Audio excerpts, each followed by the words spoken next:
Kalau saya kaitkan dengan apa yang terjadi di Selat Malaka, kalau nggak bisa enggak kita harus lihat Indonesia konteks ya. Ada 2 yang terjadi, isu Selat Malaka kemarin kapal perang dan kemudian, blanket overflight yang katanya sedang dibahas.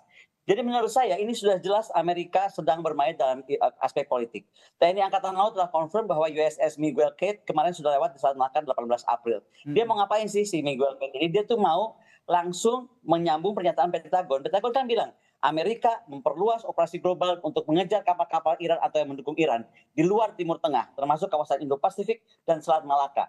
Apa alasannya? Selat Malaka ini, menurut mereka, menjadi pusat dark fleet tanker. Apa itu dark fleet tanker? Adalah kapal-kapal mengangkut minyak Iran secara tersembunyi. Dan katanya tuh ada sekitar puluhan kapal shadow fleet. Nah, intinya Miguel Kate ini bukan kebetulan, dia ini bagian dari strategi global interdiction-nya Amerika Serikat Mhm. untuk menekan Iran dimanapun. Nah itu kenapa kalau kita kaitkan kepada rencana atau proposal yang menurut saya agak aneh, masa proposal sejak Februari belum selesai-selesai tentang blanket overflight, itu Mhm. sangat bahaya karena Indonesia akan pasti terseret ke konflik ini gitu Kakak. Nah sekali lagi pemerintah Amerika mengusulkan blanket overflight periods itu harus betul-betul diperhatikan oleh DPR karena saya apresiasi sangat kepada Kemlu Mhm. yang sudah menyatakan bahwa dia tidak akan memberikan akses. Tapi kembali Indonesia kan selalu penuh kejutan, tiba-tiba BOP juga tanda tangan. Nah ini jangan sampai.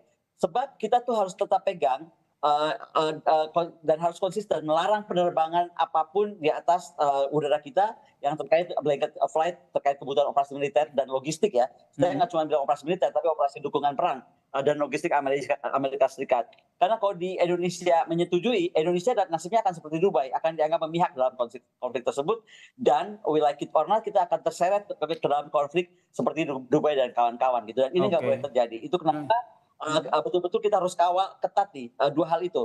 Tentang Malaka kenapa jangan sampai Miguel Kate ini diikuti oleh USS Miguel Mhm. Kate diikuti oleh yang lain dan sekali lagi right of transit passage dia kan excuse-nya itu right of transit passage. Oke, kalau right of transit passage karena kita UNCLOS dan ALKI kita. Tapi kalau mengejar kapal-kapal Iran atau apapun yang mendukung Iran sampai ke sana, Indonesia harus bersikap tegas dan kita nggak boleh sama sekali membuka peluang kita masuk ke dalam konflik ini.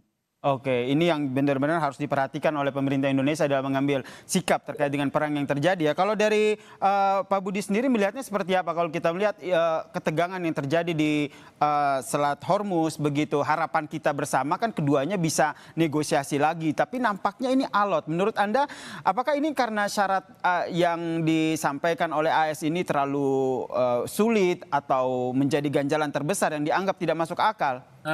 Jadi begini Mas, tadi Mas menanyakan yang pertamanya sampai sejauh mana involvement dari Hmm. Russia sama China. Ya, saya berangkat